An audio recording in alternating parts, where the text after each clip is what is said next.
Prayers up for a football player that left us too soon. That Chicago Bears news may get into a little spring training. Sox doing good. That and more coming up on the Chicago Clubhouse Podcast. Crooked, hit it.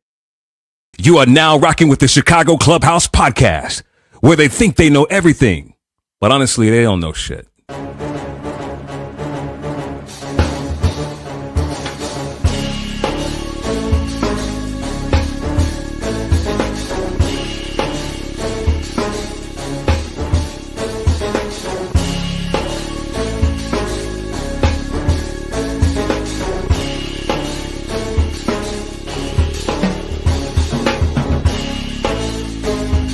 Watch these summer league games and they tell you about these new up-and-coming coaches. I think we should get rid of every motherfucking owner in Chicago. Enzo and Caruso, both when they are on the court, are like your defensive generals. But they need to get that strong safety who's not scared to hit somebody.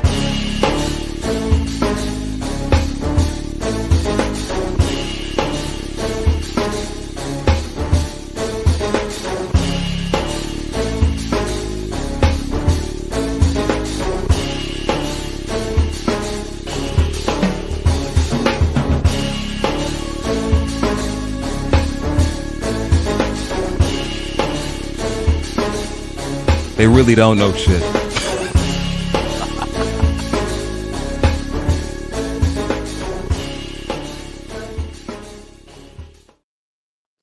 Welcome, everybody, to the Chicago Clubhouse Podcast, where we think we know everything, but we really don't know shit. It's your boy, Foul. I'll be your host just for a little bit. As you can see, I'm not at home. I'm actually out of town. But I wanted to come in, start off the show for my guys, and then let them take over. Won't be too much of me tonight. Nobody came here to see me anyway. I'm Otis. Nobody came to see you, Otis. So, man, prayers out to the NFL world. We lost a young one, Rondale Moore. Former, I think he was drafted by the Arizona Cardinals. A guy that was playing with the Minnesota Vikings this past season. Unfortunately, he took his life. Prayers up to his friends and family. It's an unfortunate situation that we go through in life. And just take care of your mental health while you're out there, people. Please, just take care of the mental health. It's a sad, sad day in the NFL. Also want to give thoughts and prayers out for those that are probably like my generation, Generation X. We lost another actor, and Robert Carradine, better known as Skolnick from Revenge of the Nerds. One of the few movies where the sequel was better than the first. Prayers and thoughts are out to his family as well. So today on the Chicago Clubhouse Podcast, we will be talking about stadium news. What's going on? We going to Hammond? We going to Arlington? What's happening? We still don't know yet. Still probably a few weeks from finding out what the Bears' potential destination will be. City of Chicago. Man, y'all are tripping. So there's this thing out, I shouldn't say thing, news out, that says that the Chicago Bears, well, not the Chicago Bears, that the Park District, when the Bears decide to finally leave, that they're going to do a $630 million renovation of Soldier Field. If that ain't a kick in the balls, I don't know what is. Because we all know that Soldier Field is one of the worst fields to play football on because it's been stated by the news. It's been stated by the organization. It's been stated by the visitors. That is one of the worst fields to play on in the NFL. And now since the Chicago Bears were talking about leaving, the Park District and the city of Chicago are trying to make whatever money that they can, since they won't be making none of that Bear money, losing millions of dollars a year now for the city of Chicago because they chose not to have the Chicago Bears in the city of Chicago to create thousands of jobs and make millions of money, millions of dollars, millions of dollars. But yet there's some people out there saying that, oh, it's the Bears' fault. I told you guys before, and this is my little rant. It don't matter if the Bears were to stay in Arlington. Stay in Chicago, I'm sorry. Move to Arlington. At the end of the day, the state will have to sign off on anything that they were going to do. Whether it's taking over the parking lot and building a stadium there or moving out there to Arlington, the state will still have to sign off on it and have to provide some type of infrastructure. But as we see, for the past 2 or 3 years, the states have not sat up there and looked at Chicago as a priority. The governor said so himself. Chicago Bears in their stadium is not a priority. What is one man's trash is another man's treasure. Then comes in the state of Indiana. Hey, they don't love you. They don't love you, baby. We'll show you some love. Come on over here. They don't know how to treat you. They coming out with proposals. They got more done in a month than the state of Illinois did in 2 or 3 years. And now all of a sudden there's pressure that they may be going to Hammond. Now, state of Illinois. Oh, wait. Hold on. You know what? Maybe we can cut a deal. Maybe we can cut one. And now the state of Illinois is playing ball. It's going to be interesting to see what plays out. Also, Chicago Clubhouse Podcast is brought to you by Open Water. More ocean, less plastic. Shameless plug. I'm just bullshitting. Not brought to you by that. I just figure I'd do it anyway, just to do something silly. Anyway, combines this week. We're not going to go too deep into the combine because, this is probably like the second day. We're going to wait till people start testing and everything. And next week we will have more on the combine. Can't wait to sit up there and see that. See who impresses, who doesn't. Hell, according to the trade rumors, we don't even know the Bears going to have their pick, depending on what type of moves they make. Max Crosby. You got Thibodeau from the Giants. Who knows what they got going on? So, without further ado, bear down to everybody in the chat. Let's go ahead and bring in the All-Star team. Also, we have a special guest tonight, too. Forgot to mention that. But you'll find out soon. So, without further ado, let me go ahead and bring in the All-Star team.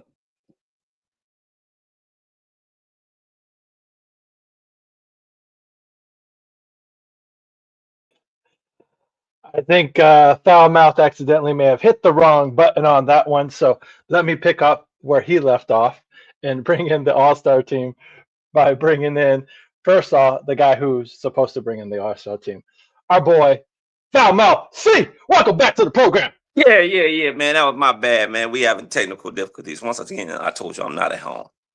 I'm not in the city. I'm on the road. So, once again, bringing in the stat man that knows all the stats from the 80s, the 90s, and the 2000s, our boy JB.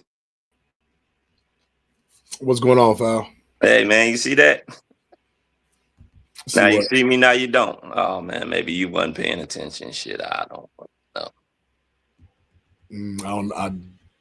What I missed? Yeah, I was on and then I disappeared. Oh, okay. Now I was backstage, so I don't know what happened. Yeah.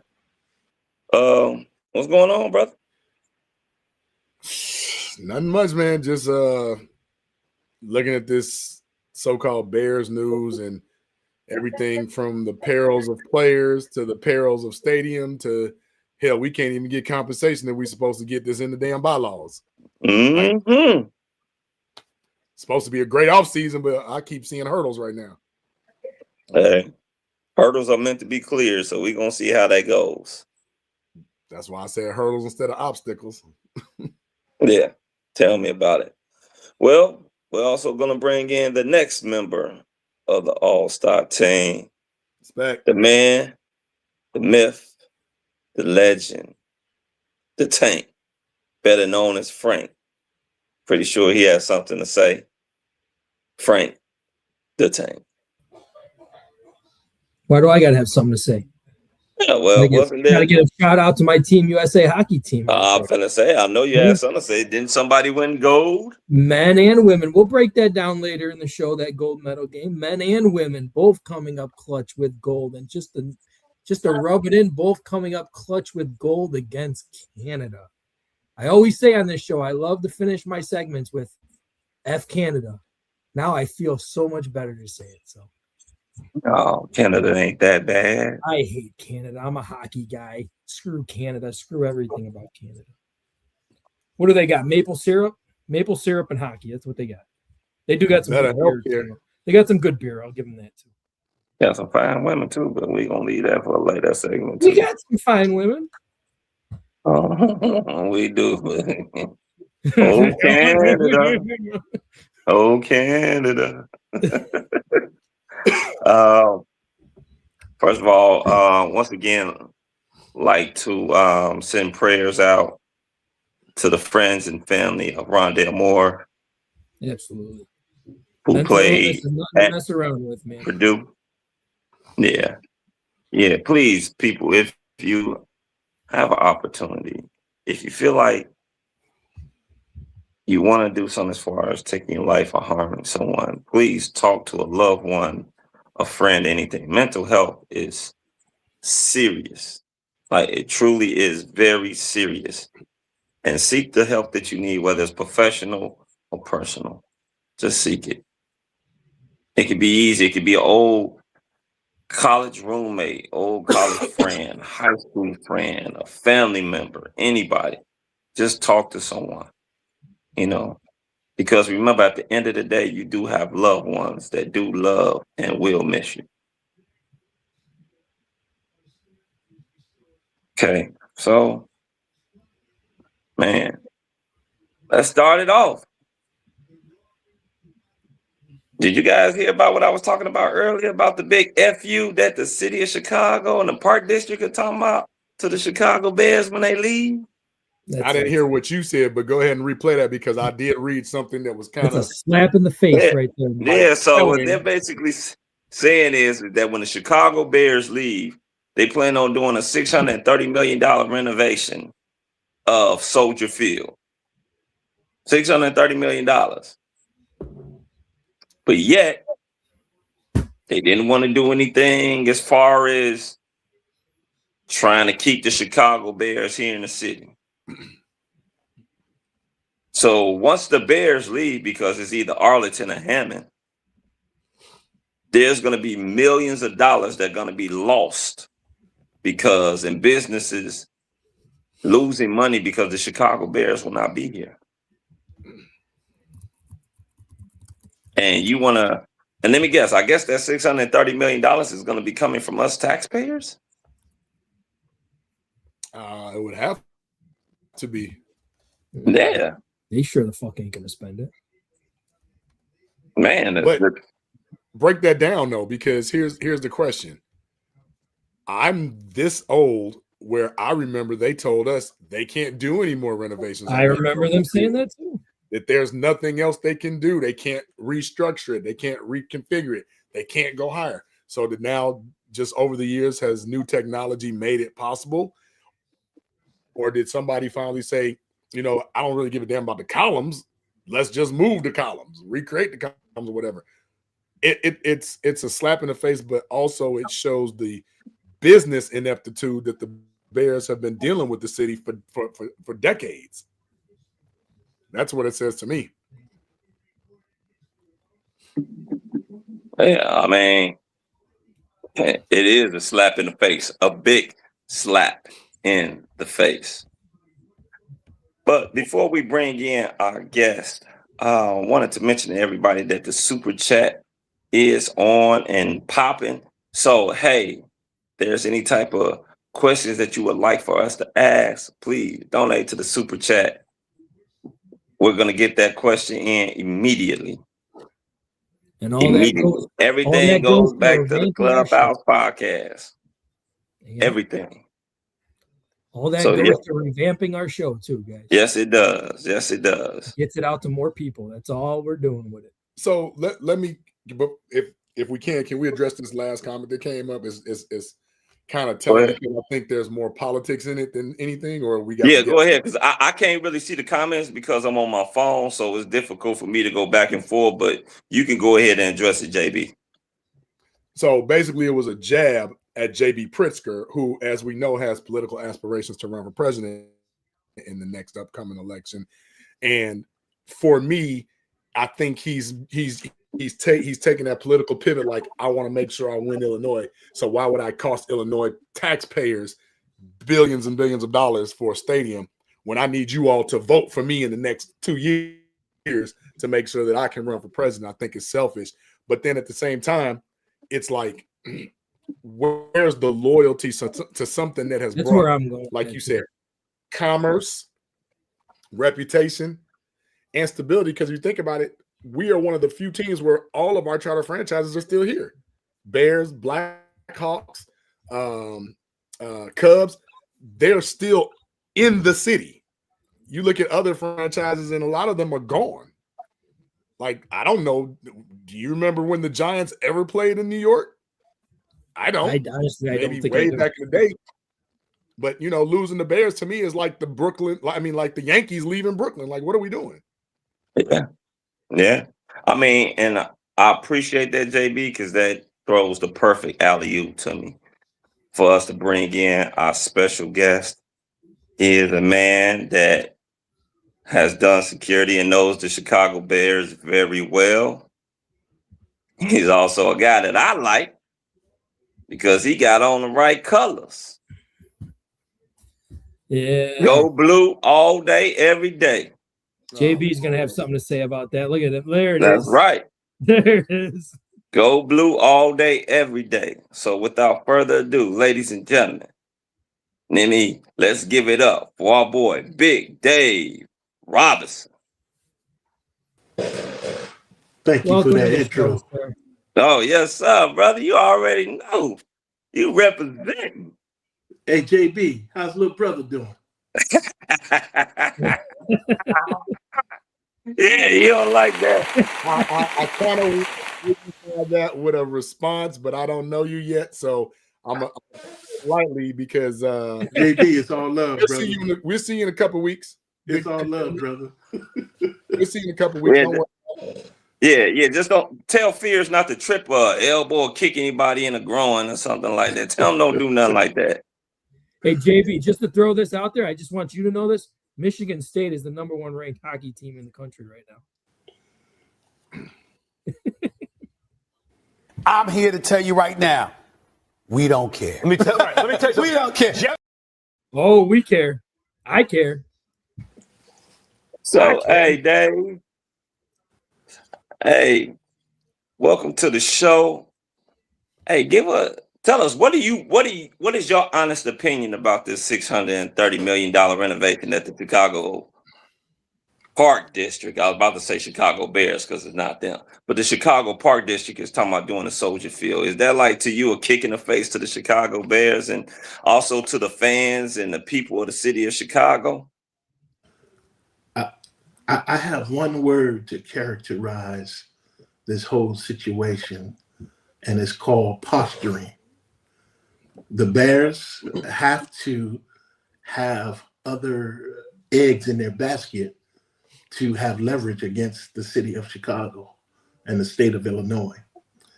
And the state of Illinois has to let the Bears know, well, if you leave, here's what we're going to do. Here's our plans, so we don't care if you leave or not. So everybody's posturing to now put this out and now upset the masses. And you know that there's no way they're leaving Chicago.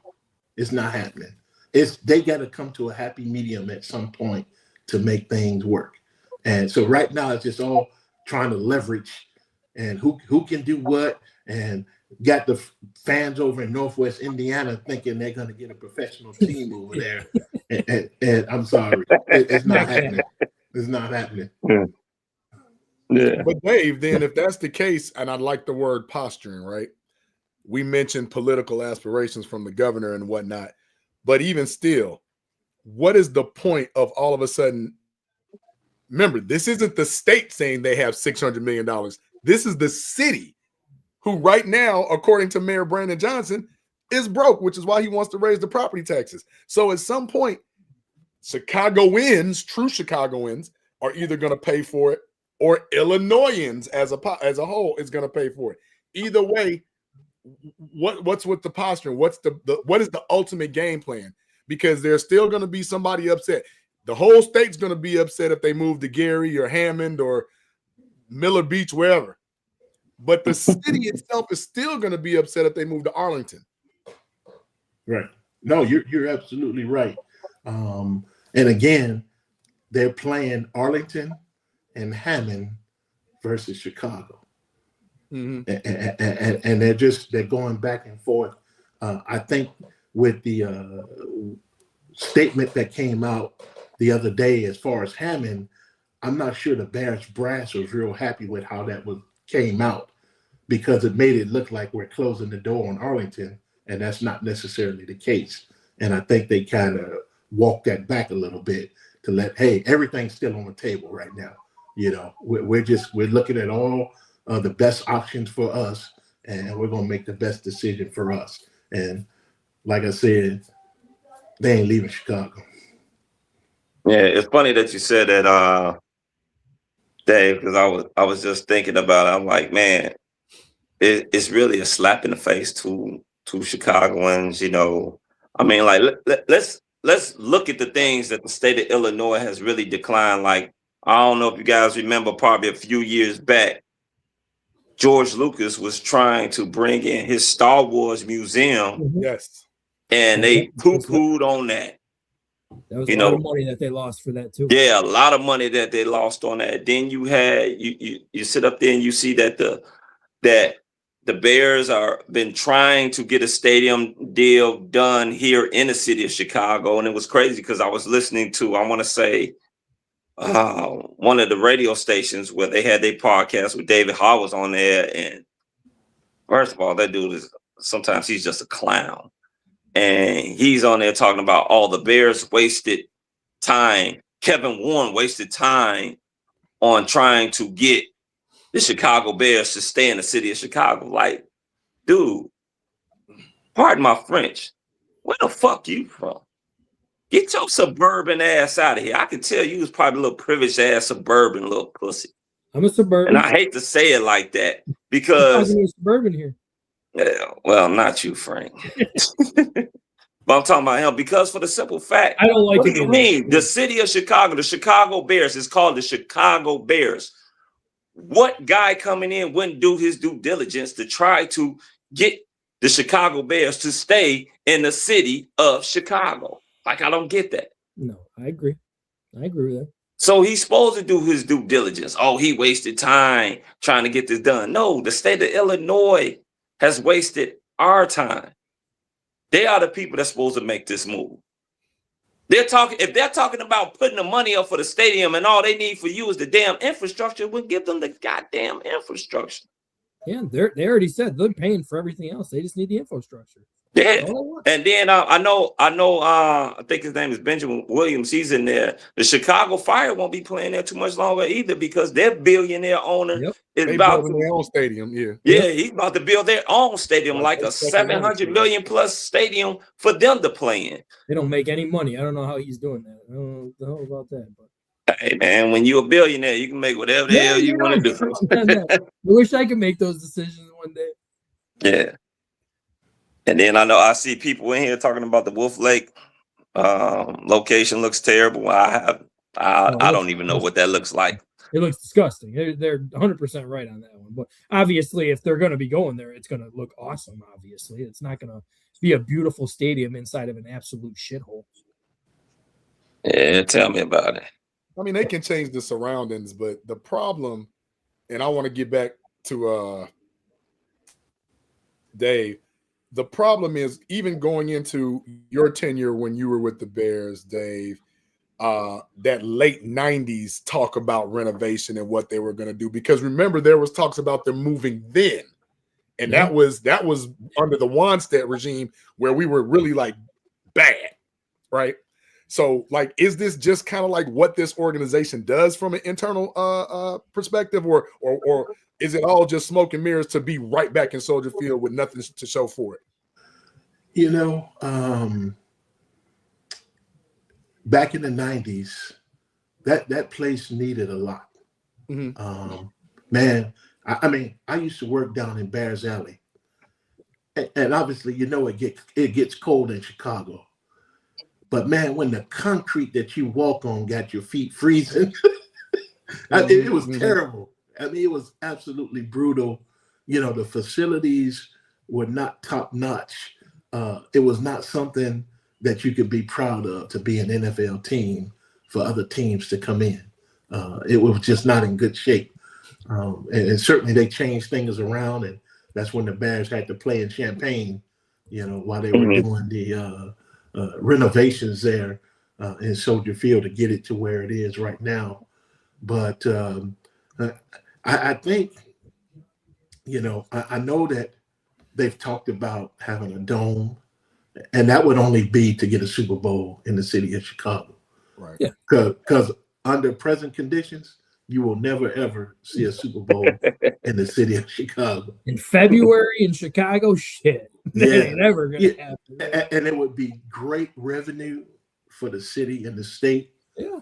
to have a Super Bowl in Chicago. Can you imagine all of the things that would be going on in Chicago for the week or two leading up to the Super Bowl? But I don't know if I ever see a dome being built. I don't know if that's going to happen. I think the Arlington's supposed to be a retractable dome from what they were saying. The what's supposed to be a retractable dome? Arlington Heights, the first. Nah, it's not going to be. Kevin Warren, he came out and said that was the thought process, that everybody wanted to be a retractable dome. But the only thing about that is that it costs too much in maintenance to take care of it. So it's supposed to be like one of those domes that's sort of like how SoFi have theirs, where translucent. Yeah, translucent, lucent. It's still a dome. Yeah, it's still a dome. Yeah, I mean, because we all know it stinks to have a dome because you're just so like traditional in Chicago, freezing cold snow weather. It sucks not being able to watch football like that. But I agree with exactly what Dave was saying on that. Like, they want a Super Bowl there, and you ain't ever gonna get a Super Bowl unless you put a dome. Yeah, they want like March Madness there. They want a bunch of shit there. And you're not going to get that if you don't have it. And that's why I think the city of Chicago has dropped the ball, because if you want to generate this so-called debt that we in, you want to generate the money. You build that. You build that stadium right there. You sit up there, you build it. It's going to bring in the jobs. It's going to bring in, like you said, Final Four money, Super Bowl money, concert money, all types of events. Who knows? They can have any type of like, they usually have like C2E2 over there in McCormick Place. They can move it right down the street to, you know, the potential Bears Stadium if they would have stayed there in Chicago. But no, city's broke. They don't want to do anything. Friends of the park, they don't want to give up anything, but they're going to sit up there and want $630 million to renovate Soldier Field. Makes no sense. It makes none at all. I don't get it. I want to point out something from Dave's tenure. 3 major flaws. One, from AstroTurf to the side to whatever this grass is they play on now. People don't remember when they used to play on that carpet. And they said what? They said, Dave remember that carpet. They said that field turf costs too much money. Now, you know, if they get a new stadium, they're going to have to renovate the field as well. So eventually, you wasted all this money just to put field turf on it anyway. Secondly, They said they built that UFO looking thing around it Stupid donut. to say what? To make it not add, because if I'm not mistaken, somebody check my facts. You have to have like 72,000 people at minimum to host a Super Bowl. Yes. Yeah, So something not like just that, the weather, but the Within the 70s, capacity I know of that. seating. You did not widen the stadium or elongate the stadium in any capacity to make for seating. And when you put that bowl up, you eliminated, similar to how Lucas Fieldhouse was, right? Or Lucas Oil, you can't cap it off. You can't make the dome because you can go up and over. So now you have this terrible field condition with this monster halo looking thing on top of the stadium. And now you're having a revenue problem to where they're saying we can't do this, but all of a sudden $630 million in sound systems, parking, a bunch of stuff that ain't going to amount to a hill of beans. Dave, I ask you again, what are we missing? This is 30 years in progress from my math. I mean, you spot on, man. I mean, nothing's happening. I remember an exhibition game against the Arizona Cardinals. Okay. It was on a Friday night. Man, it rained so hard they canceled the game. Mm-hmm. I think the game started for maybe 5 minutes, and it started lightning. And obviously, when it starts lightning, you have to remove fans from the stands, everybody underneath. And it just kept raining and raining. So I'm down in Bears Alley outside of that Cardinals locker room, and they're discussing what to do. And Bears Alley's starting to flood now. It's coming through the tunnel? Yeah. This is the old Bears Alley before the renovations. Oh, the one where you all were off to the side, closer to where the east entrance is, right? Yes. Yeah. Yes. And so now they're discussing, well, maybe we'll just play the game tomorrow night, just start all over. So now that's when the union gets involved. And I remember the player rep from the Cardinals.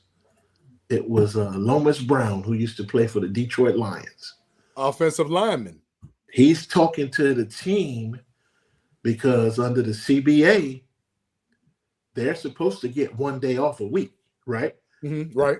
So if they played Saturday, because they had just played, I believe, Sunday or Monday the previous week, they would have not had their day off in that 7-day period.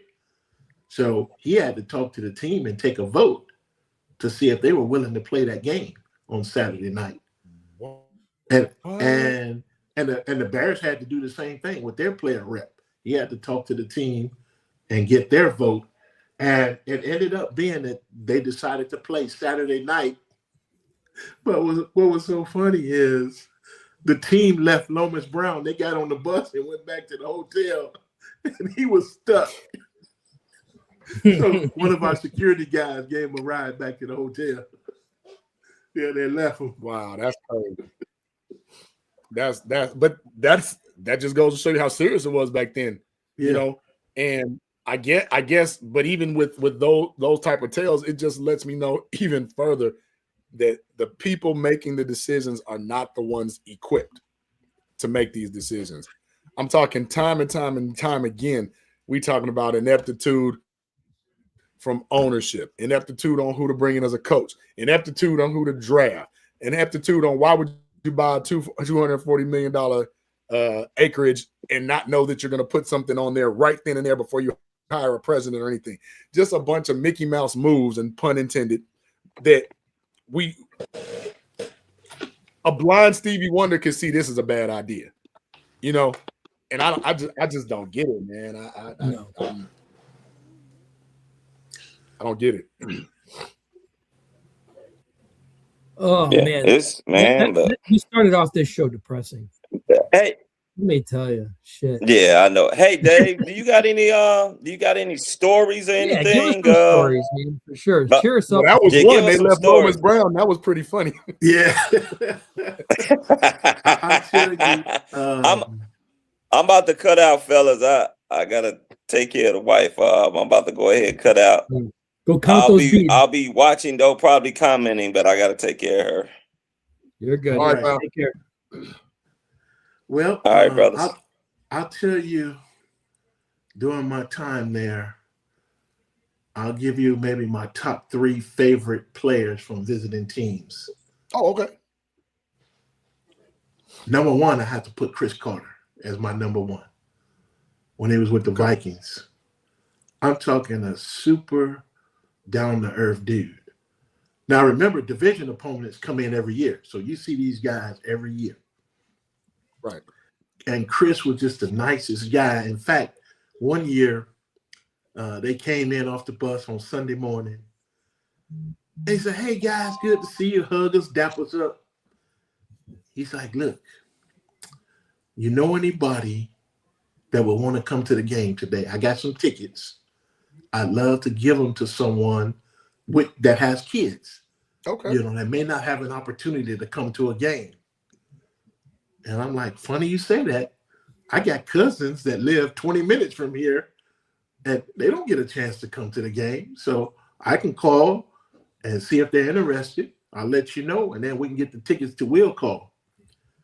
And they said yes, got the tickets from Chris. We got them set up the wheel call so they can come and enjoy a Bears game on a visiting player. Awesome. But you never hear about stuff No. that. So. I mean, just super, super down to earth. Just one of the coolest guys you ever would meet. I'll give you. Let me give you a story first before I get to my next guy. Mm-hmm. Now, you know how we feel about the Packers, right? Same way we do. FGB. So one year they came in regular season game, and the Packers are different. Their whole staff, everything. They're one of these people that we do everything ourselves. We don't need nobody else. Mm-hmm. So I'm out on the sideline with them during the game. And at the time, they had a defensive lineman, Sean Jones. I remember Sean Jones, yes. He used to play with the Oilers at one time. Yep, number 9. And so 96. Sean's got his wife in the stands, and she's seated probably about 5 or 6 rows up. Okay. Well, she comes down trying to get his attention, and I notice her, and I'm like, "Hey, who are you trying to get?" So I get Sean's attention, and he comes over to talk to her. It turns out one of their kids is back in Green Bay sick, and I'm talking like 102 fever. So I'm standing there with them while they're talking, and here comes a Fox camera trying to, get in and figure out what's going on, and I wouldn't let him. I said, "Dude, this is a private family matter. Leave it alone. Let it go." And so he talked to his wife, and he said, "Hey, is there anywhere my wife can go?" I said, "You know what? Tell her to come with me." So I had them let the ushers let her come down to the field, and I walked her in the back to Bears Alley. They had a room back there across from the visiting locker room. That's normally where the coaches went, the Bears coaches, after the game was over. Mm-hmm. They go in there, hang out. They had food, drinks, and all that in there. Well, they're not using it during the game. So I took Mrs. Jones in there with the young lady that was with her. We went in there. She was able to call back to their doctor and the person that was caring for the kids and get them to go see the doctor to make sure the kid was taken care of. Well, after the season was over, I used to do private security for some of the Bears players. So Donnell Wolford was one of my clients. D-Wool, yeah. Big ups to Woody if he's watching. We went to Myrtle Beach for a celebrity golf tournament put on by Chester McLaughlin, played with the Raiders. And so we're in Myrtle Beach. We get in town, and we check in and everything. We went to a welcome party that night. Well, that morning when we head to the golf course, they had vans to take us. Who's in our van that morning but Sean Jones? He's like, "Man, you look familiar." I said, "You remember when your child was sick while you were playing the Bears? I'm the guy that took care of your wife." "Man, oh, thank you so much." Just really, really cool dude. But back to my number 2 coolest person, Keyshawn Johnson. Really? Yes. I did not That's expect a you to say that distinct one. sure. I met Keyshawn at that golf tournament in Myrtle Beach. Now Keyshawn's like 20. You know, he's from Crenshaw, California. He don't know nothing about golf. And he's like, man, I'm just here. So we got to spend a lot of time together, hung out, whatever. And so that next season, the Jets came to Chicago. So he's coming in off the bus. He's like, what's up, Dave? He said, man, where was you at last night? I'm like, ain't nobody told me what was going on. They got what Scottie Pippen was out on Scotty's boat on the lake. I'm like, well, y'all didn't call and tell me, so how was I supposed to know? But Keyshawn was real cool, man, and I really enjoyed him a lot. And then my number 3 player would have to be Donovan McNabb. Hometown guy. Yep. His first year playing at home with the Eagles. I always Obviously, tried getting in touch with him. His parents were there, Sam and Wilma, and so they came down to Bears Alley, and I said, look, stand right over here. I'll make sure you get to see your son after the game is over. And he was so appreciative. He signed a football for me, and it's somewhere in one of these boxes I got of footballs. But yeah, he's in my top 3 as well too. Now, I'm sure y'all want to hear who some of the jerks were. I was just about to say, give me a couple of the jerks. Like don't tease me. To me, there's only one, and he's a Hall of Famer. What team? Minnesota Vikings. Yeah, well, he played Adrian with Peterson? a couple different teams, but he Minnesota started Vikings. with the Vikings. He was drafted in Minnesota. Huh. He played in New England. A receiver. Randy Moss? You got it. Oh. Wouldn't have guessed that. Damn. He always You seems so got it. chilled on camera. You got Well, it. no, that man. would have been a young Randy too. Yeah. So, one of my favorite people is Dan Jiggets. Used to play for the Bears, old beat reporter. Yeah. Dan would do the pre and post game show for Fox. Right. And so Dan's, after the game, usually the team go in, they talk, whatever, locker rooms close. Then they open the locker room for reporters to come in, whatever.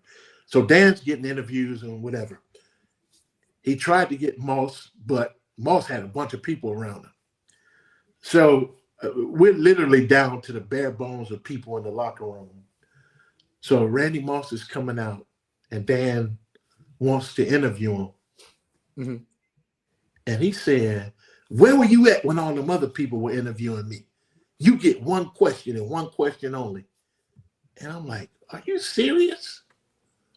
Are you serious? And Dan asked this one question, and he went on about his business. I'm like, man, what a jerk.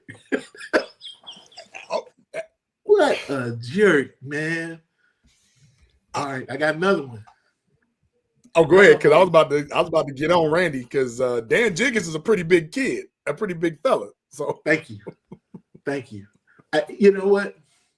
To me, it was just a jerk move. I mean, the guy's just doing his job. You didn't have to blast him like that. Where were you at? What, dude? He's talking to other people. He's doing his job.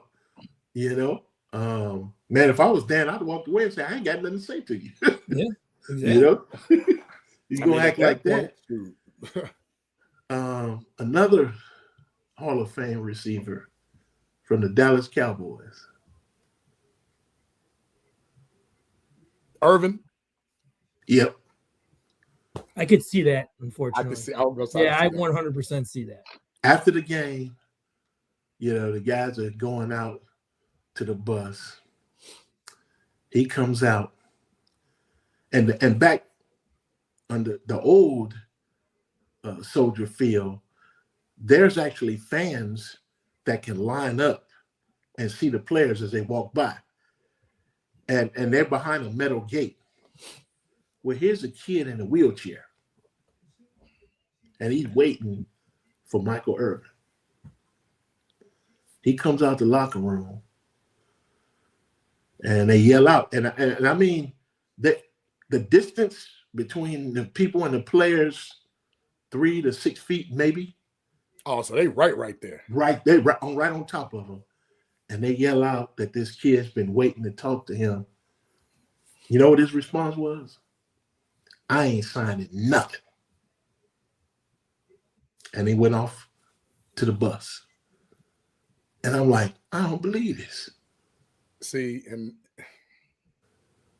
that hurt my heart to see that. Yeah. That never to the kids, man. Yeah. Never to the kids. It's one thing if you do that to an adult or something like that, but you don't do that to a kid. Never. But them the only two. Other than that, man, I got nothing bad to say about anybody else. Not even Brett Favre? Dude. He was in his own I know you world. got one. No, I don't have any bad stories on him. You know, he was just in his own world, you know, when he came we in. We He were kind of told, kept everybody away from him. Like I'm about to say he was very standoffish. Like not a lot of people used to approach him back in the day. Yeah.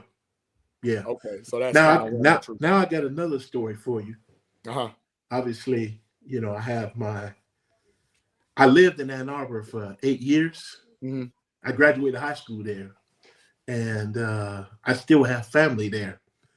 So one year, the week before Thanksgiving, the Bears are playing at home, and I was talking to the person in charge of administration for the Bears. I think he's working for Soldier Fields right now, Tim Lefevre. And me and Tim were pretty tight. And so, you know, I told him, I said, yeah, I got family in Michigan. He's like, you want to come to the Thanksgiving Day game? I'm like, man, I would love that. He said, I'll get you 2 field passes. I'll have them to you before you leave today. I'm like, man, this is all right. So he gave me 2 field passes because I was going to Michigan anyway to be with my family. Mm-hmm. So I'm like, oh, man, what an opportunity for me to take my young cousin to the game and watch the game on the sideline, you know. And but I had to tell my cousin, who was a Lions fan, you cannot cheer for your Lions on this sideline. So you have to internalize all your feelings for the Lions. And when we leave here, you can yell and scream and do whatever you want. But while we on this sideline, you cannot root, cheer, or do anything. So so he gave me the field passes. So I talked to a couple of players. I think Carl Simpson, defensive lineman on the team, and Marty Carter, DB. DB Marty, yep. And so they said, hey, if you need tickets for your family, let us know, and we'll see what we can do for you. I said, well, let me get there and see if anybody wants to come to the game. So it turns out I had a few that wanted to come to the game. So I called the guys, and I went to the hotel Wednesday evening where the Bears were staying, and got to hang out with some of the guys. And Carl went and got me tickets. And I'm like, cool. So then I ran into Tim Lefevre, and he said, hey, we're leaving here tomorrow morning. I said, you know what? I'm going to come and join the police escort to the stadium with you guys. I'm going to follow y'all over. So I told my cousin, we got to get up early because it was about 40-minute drive for us to get to their hotel from where my family stayed. So we got up, we got to the hotel, and talked to the police officers that was going to be escorting them. I said, we're with the team. And we went straight to the Pontiac Silverdome and didn't stop at one stoplight. Man, that's all right there. And they let me pull my car down inside, and we got out, and the equipment manager for the Bears, Tony Metlin, he let us leave our jackets in the locker room so we didn't have to carry them around. And so we just walked out to the field. We got to watch pregame warm-up, watch the game from the field. And then Tony came and he said, hey, about middle of the fourth quarter, go get your jackets out the locker room because it gets pretty busy in there after the game. Mm-hmm. So go get your jackets, and that way they don't get lost in the shuffle with everything. So we did that, And man, the Lions put a whooping on the Bears that day. I think they put 55 on them that day. I think it was 55 to 27. And Barry Sanders did a number on them that day. And man, but we just had a blast. Got to walk out on the field. And because, you know, I see the Lions every year that they come in town, I knew some of the players. So after the game, I run into Robert Porcher, and we're talking. And hey, man, what you doing tonight? We getting together. We going here.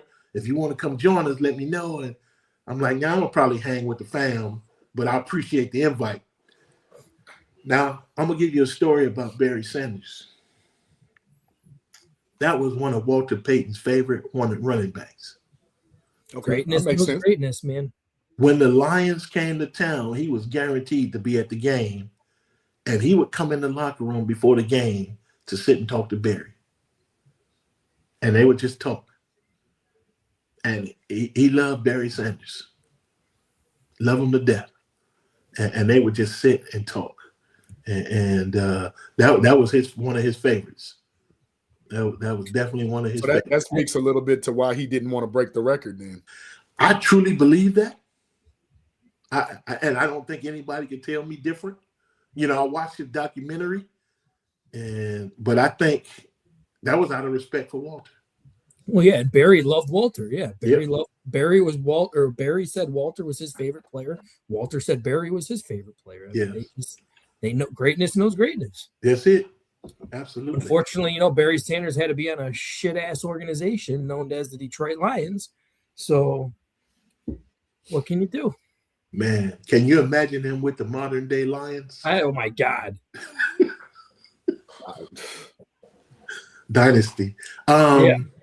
I could give you some Walter Payton stories. Let's hear him for sure. Well, but before you got into that, because I wanted to pivot real quick. Okay. Before time gets short. What do you feel about this new Bears regime, tying into where you stated, just seeing the evolution or should we say de-evolution of certain things and now the resurgence of certain things? Where do you feel that we are now? Is this something where it's a one-year thing? Are we finally going to be sustainable? We got cap issues, we got position needs, we got disgruntled, it's a lot going on.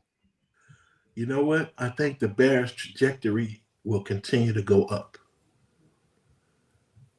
Nothing but positive things. Because for years, there were always these expectations that were not met. Yeah. And I really think the Bears have the right head coach. 100%. I think I don't even like using the term they call players coach. Mm. But he's a guy that relates to the He's players. a good mixture of both, like a player's coach and still a hard ass. Exactly. And I think he's not tied into just the boring run the ball, punt, whatever. He likes to take chances. Obviously he worked with Dan Campbell, who's what term could we use to describe him? He's captain. Take a chance. He'll go forth. He don't care. And I think with Ben Johnson, he's a guy that he knows sometimes. Hey, a trick play or two could win us a game, and so he makes that a part of the offense. And when it's needed, we'll do it. And that's creative, and the guys like stuff like that, And I think the Bears' trajectory is definitely going up. I think they got the right quarterback in there. Now, how they're gonna work the numbers, trying to keep all these. I just read today that it looks like they may not be able to keep Brisker. Yeah, I think a lot of people, at least especially the people on this panel, kind of expected that. Yeah. Because word is out of camp, and obviously, I mean, our word means nothing. It's just what we hear. But he wanted something north of $17 million a year. Yeah. And he did say at first he wanted a discount. Well, I mean, $17 million a year isn't a discount at that position. Yeah. We have other holes that need to be filled. We can't put $17 million on. And that's the tricky part of fielding a good team. Yeah. Is being able to work within the numbers you have And sometimes you have to lose good players to do that. And you try to replace them with talented, maybe not as talented, but somebody that can grow and mature and be just as talented. So, those guys working with the cap numbers, those financial guys, they're just going to have to, figure out what they can do and what they can't. Like that's what we always talk about on the show too. Is it's restructuring contracts. The Kansas City Chiefs know how to do it. The Philadelphia Eagles know how to do it. All these teams that constantly, I feel like, at least if not win championships, they're at least always up there. They know how to restructure those deals, and I feel the Bears, with how you said getting a Ben Johnson, they are able to get people to agree to restructure contracts because they see where this team can be going and they want to build this team. And I really hope they can do it. I mean, Brisker was tough to lose. I mean, I'm not denying that. I love Brisker. I wish he could have stayed, but we need a pass rusher. I mean, we, in my opinion, 100% healthy, have one of the best secondaries in the NFL. Yeah. And that is with no pass rush. Imagine how good they can be with a pass rush. Absolutely. But I still have to blame management because don't know if you've ever watched the show before, Dave, but I'm the guy that's kind of like cautiously optimistic, but I'm also a person that's rooted in reality. After this first year, I've seen this story before with Matt Nagy, 12-4, second round, looking like we on the way up. It's sustainable. We found the coach. We found the quarterback. We found just to wet the bed again. And some of it did, stem from maybe the development of the quarterback was not as good as we expected. Maybe the coach wasn't as good because they didn't know how he coached and he just got away with things to not, you pick up on tendencies and stuff. I'm really, really cautious about that type of stuff right now because there is so much turnover that's probably about to happen within the next month or two. And then we don't know about hitting on the draft. We know the draft is the ultimate crapshoot, right? So to Frank's point, we know that there's positions of need that Ryan Poles did not get. But when you were there, you knew you needed a quarterback. You went and got Eric Kramer because the K McNown stuff wasn't working.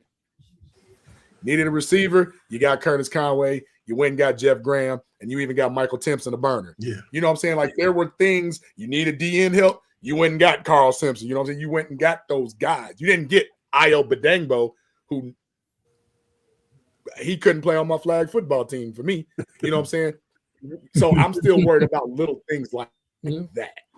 I agree with you 100%. And I'll tell you a story. I went up to Hallis Hall one day with my buddy Scott Asher, who was part owner of the Roundhouse with Walter Payton. Mm-hmm. And we went up to Hallis Hall. This was a year they drafted Rex Grossman. Mm-hmm. I watched him that day. I said, this dude's going to be phenomenal. Man. Especially watching him with Spurrier. Every one of his passes at that camp, pinpoint, precise, and accurate. And I'm like, man, this guy is going to be the truth. Well, you know how that story ended. It's just like, man, what a disappointment. So I feel you, JB, and what you're saying. But I think depending on how things go personnel-wise, I really think, because number one, I really think the Bears are in a tough division. They still are. One of the toughest in the league, man. Yeah, exactly. Yes. With Detroit, Minnesota, Green Bay, I mean, it's going to be tough, but I think good things are ahead for the Bears. I really think we're going to see a change. And like you said, with Nagy going 12-4, and then that's it. We're not going to see that with Ben Johnson. We're going to see improvement, continued improvement by this team, and they'll find a way. He holds his people accountable. He holds his people accountable, and they want to play hard for him. Couldn't say that about a Matt Eberflus. Yeah, and my wife's a diehard, and she wants her Bears to go to a Super Bowl, and I want to see it for her. So. I mean, I'm still too young. I wasn't even alive for the Bears winning the Super Bowl. We live in a world, Dave, where the Carolina Panthers have been to 2 Super Bowls, And the team as the Bear, we've been to 2 Super Bowls. We live in a strange world, man. We sure do. We sure do. But that time is coming. That time is coming for sure. Yeah, I felt the best move that they made, and I mean, I'm not saying it in a negative way, but rest in peace, Virginia McCaskey. But when she's gone, with the Bears started spending money to go out and get a president, spend money to go out and get a head coach, went and got personnel who actually knows football. And now the McCaskies aren't running it with their accounting and calculators. Yeah. Well, I hope so, man. Dave, you got any shout outs before we let you go? Shout out to my man Scott Asher, my boy Tony Frencher, and all the people that rock with me, and all my friends back in Illinois. I live in Texas now, so okay, that's what's up. I'm down here in the warm weather, or semi-warm right now. It's been a little cool here, but it's warmer as opposed to us. Yeah, that's true. We're tanning out there right now in your guys' weather. Yeah. Oh, and my lovely friend out in Batavia, Diane Calipari. She just texted me. She's watching. So we got a new watcher tonight. Diane, thanks for joining us. I miss you. I'll be calling you soon. But thank you guys for having me. Thanks everybody for tuning in. Wonderful time this evening. Yeah, always enjoy it. Yeah, we want to get you back on too, Dave, maybe around draft. I can't miss. Yeah, get you in around draft. My wife of almost 37 years and my new grandbaby who's 8 months old, Ella. Nice. She's gonna be a football fan. She's been watching football with Big Bear Papa. fan, right? He's gonna be a Bear fan. Yes, I heard Bear fan. Yeah, absolutely. Applause.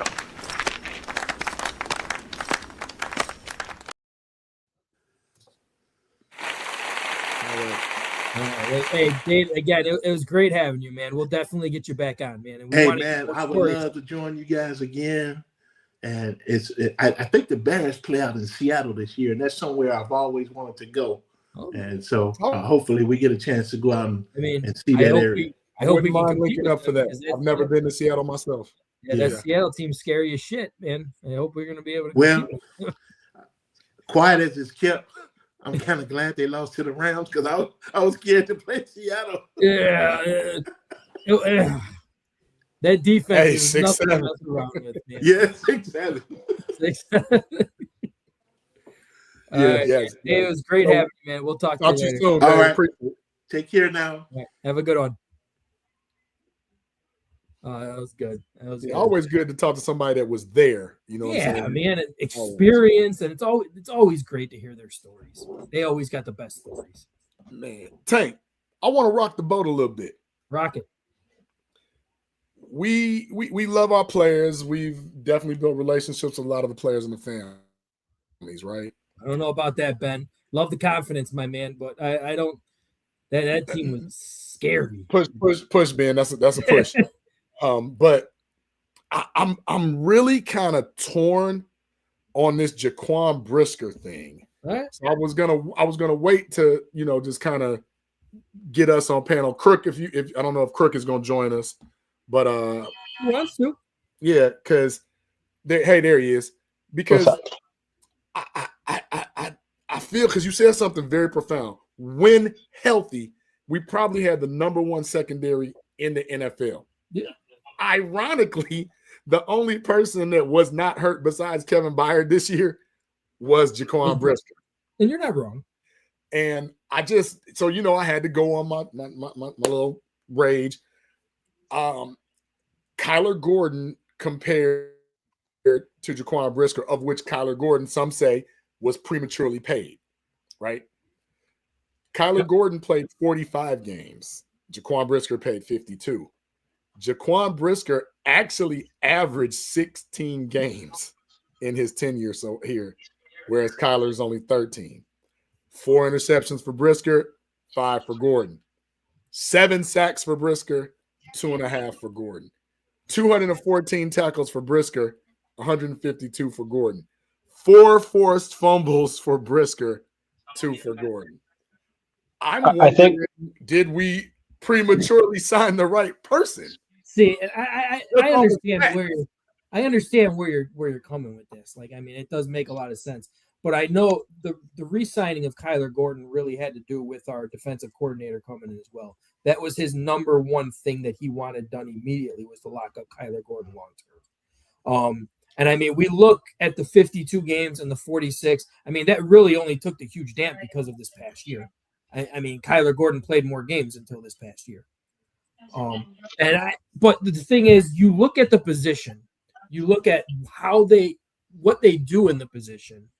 Kyler Gordon is way more important as a nickelback as opposed to other nickelbacks in the NFL as Brisker is to a strong safety. That's my opinion. I think you can find another Brisker in the third round of this draft if you do go out and get us a pass rusher. His position won't be nearly as bad. But that only plays into effect if Kyler can stay healthy, and we're all just praying to the gods Kyler can stay healthy. Well, he needs to stop doing those Spider-Man flips. That'll definitely help. We're going to do that again, and I would enjoy that he doesn't do that again. No, I don't want him getting hurt for any reason. As much as that guy's pulling his hamstring, it's clear that needs to kind of be scaled back a bit, homie. But to answer JB's question, personally, yeah, I think now looking at it, because I guess the big question is, had you not paid him and you said, hey, let it roll, and he had balled out and had a good season, stayed healthy, had a good season, how much difference of pay would it have really been from what you've given him to what you would have had to pay him if he was now up for contract? You know what I mean? Yeah. And I don't think it's that big of a difference. I think if anything else, you could have said, okay, franchise tag with this year, if you really had to. You know what I mean? If you really want to have him prove it for one more season and whatnot. And then maybe that frees up money to pay other players and whatnot. So I don't think it saves you money though, because if you franchise tagged him, that was more than $17 million a year, if I'm not mistaken. I think it is because particular position. I wasn't sure if it was. That's what I'm saying, because I don't know if he would be just the average of the top 5 defensive backs, because I don't know if they say, hey, the top 5 nickels, right? Because a lot of teams don't feature the nickel. A lot of teams still do traditional 3-4s and 4-3s. So, and it's kind of not concerning, but it was kind of curious as to why Dennis Allen, coming in off of a traditional 4-3 defense in New Orleans, where I believe was not Tyrann Mathieu one of his top guys at the time? Honey Badger? Yeah, from LSU. Yeah, you're not going to like this. Franchise tag would have been over $20 million. Franchise tag would have been over $20 million this year. Okay. I know it's revisionist history with that, but I just look at Brisker's play, his impact, versus putting somebody new there. We saw what a CJ Gardner-Johnson could do, but we also saw it was feast or famine with him as well.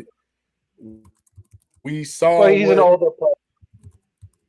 but right now, if you get an older player, you're hoping to get somebody that's more savvy, more alert up here. You get a young player, he's playing off of pure athleticism. Yeah. So it's like which do you want?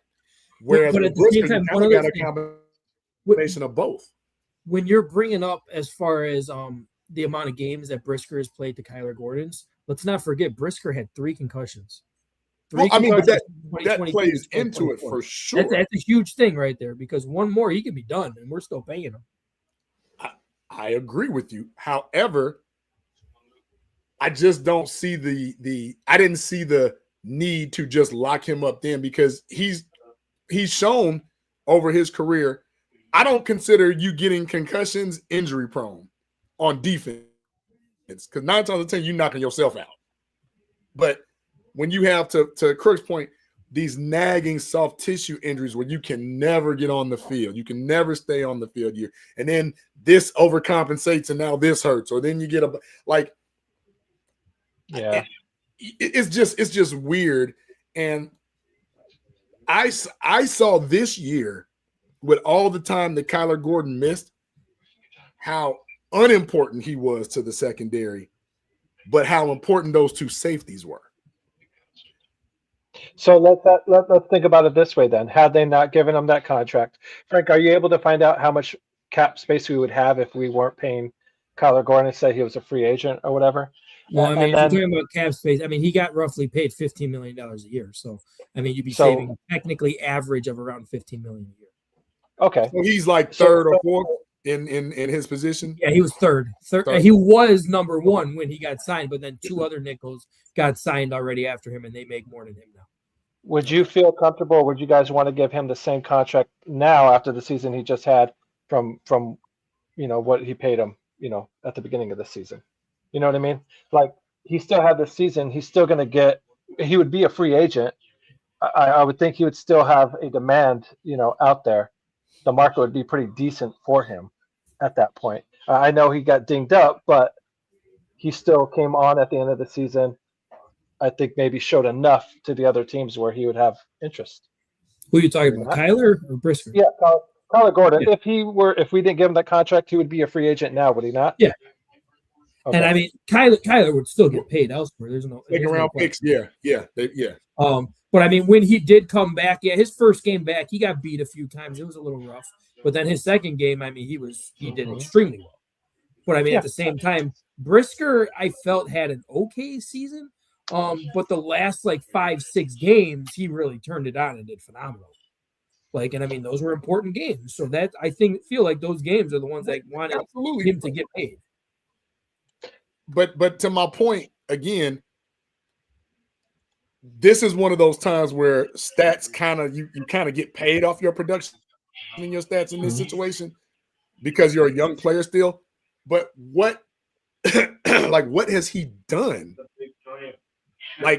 5 picks to get $15 million, but Brisker gives you picks and sacks and you're ready to get rid of him? I don't. Maybe they feel. I just feel the position of need is it's easier to find a strong safety than it is a dominant nickelback. Is it? Because when's the last time we? I think it's 100% is. They could have just been looking. And let's not forget Kyler Gordon. Again, he needs to stay healthy. But Kyler Gordon can play nickel. Kyler Gordon can play corner. Kyler Gordon can play safety. Brisker can only play safety. We haven't seen it. Well, I mean, Kyler played safety in college, and he was an elite safety in college. Kyler played DB in college as well as the number one, and he has not sniffed that as a pro. Well, yeah, I mean, it wasn't on him. He was the number one corner in the league when we drafted him. So, but my point is, when you look at over the years, the Bears have always had pretty decent corners. From Donnell Wolford to Lemuel Stinson, of which gentleman Dave just named, to back when we had Peanut Tillman, Kyle Fuller, Jenny. We've always had Walt Frazier. You know what I'm saying? Leslie Frazier. We've always had. Walt Harris. I was thinking of Walt Harris. Basketball. I was thinking of Walt Harris. Can you name? Outside, and I'm not being funny, outside of Mark Carrier, Gary Fensick, can you really name a top-notch strong safety we had? I mean, Tony Parrish was solid. That's probably, Mike Brown technically was a free safety. He was free safety. He was a strong safety. But yeah, I mean, a lot of people I feel like do ignore the strong safety position because all the glory goes to free safety. I mean, we tried with Major Wright. Major Wright got, just couldn't stay healthy as well. Didn't we have Acho? Wasn't it who we had? Who was the? No, he was a linebacker. What about? Who is the corner when oh God, Conti was it Chris got Conti? paid. The 2018. Who was our strong safety on that one? We had Eddie Jackson. Who was his counterpart? Adrian Amos. Sorry, Acho. Adrian Amos. He was very good too. It was always just very good. Was probably the best that you can really get. I'm not even gonna say he was very, very good, but except for those, the Hall of Famer Gary Fensick, who should be Bears Hall of Fame for sure. Yep. But who has been better than Brisker? Definitely not Clinton Diggs. I don't even know why. Didn't Ha went to free safety, didn't he? And then we moved Eddie Jackson over to strong safety. Which I don't know what dumbest shit we've ever done. That was just some crap. No, we've been going through, guys. To your point, almost we draft a guy. Once his contract ends, it's on to the new guy. Yeah, I just feel like that's a position got where a you guy can that you don't fit. gotta pay. But you got a guy that fits the system. Yeah. And you got a guy that can be productive in the system. So I'm not saying you got to give him 15, but I wouldn't just let him walk out the door either. Well, if I'm not mistaken, though, he was talking about 17 plus, and the Bears were just way off from that. Yeah. Like, I mean, again, I don't know if that's true. Nobody knows if that's true. It's just we hear the same stuff that everyone else hears. But I mean, I can see Bulls coming out and saying, "I'd offer you 12." I want right. That's exactly what I was thinking. Like, and you know what? I would love for him to be able to get that because here we go again. Now you have this success, but like 2018, going into 2019, you lose this person, you retool this person, and it doesn't quite work the same. Yeah. I kind of want to keep something intact for a change. I understand, but it's hard to keep stuff intact when you're wanting. Like, I feel like he went in there saying, "Well, I mean, I looked at the franchise tag right now. The franchise tag is $20.8 million. I'll take a discount to $17 million for you for a hometown discount." Like, I feel that's what happened because I don't know. Yeah, I mean, see, I understand where you're coming from, but I guarantee the Bears didn't just say, "We're going to let you walk." But here's the thing. I don't think you need to give Byard 14. I don't. No, Byard at his age, he'd be 10, 12. What did he make last year? 6, 7? 7. Yeah, he made 7. I mean, I'd give him 10 to 12. I'd give him 10. He's I'm not giving him 14. Like, his last contract was 2 years, $14 million. So I mean, he's going to probably want another 2 years and maybe $16 million. He's going to want a bump for making a Pro Bowl back to back and stuff like that. But this is going to be his last payday. You give him 2 years, and you give him $10 million a year plus some bonuses and incentives. I think he rolls with that because if he wants to be here and he's willing to take the discount, 10. Absolutely, and that's why I say. When you look at the numbers, fellas, sometimes the math does not always equal the production because if Kevin Byard is 25 and he has that year, that's kind of a low ball in there, Yobo. Now we talking what, like Geno Stone or somebody? We talking about somebody that's going to get damn near 20 million. We talking about a Kyle Hamilton, right? If he has that position at that production at 25. Right? Because now you expecting to get another 5 to 6 years of that production. But at 31, 32, whatever he is, I mean, is he going to do that again? Chances are not. Yeah. How much did Brisker allow him to actually play and run free and not have to compensate for a person that doesn't know what he's doing? Like those things have to come into play. Yeah. I want to go by Slim Boogie's thing of $14 million for Wright. I mean, from what I'm hearing, that was another reason why they were letting Brisker walk because they are working on a contract negotiation with Nahshon Wright, and the word is he's getting close to $15 million a year. And I'm sorry, that's a mistake. So here we go. I know JB, you love him, and I understand that. Not for $15 million. Yeah, I'm not paying him $15 million to be a bottom 3 coverage corner in the NFL, guys.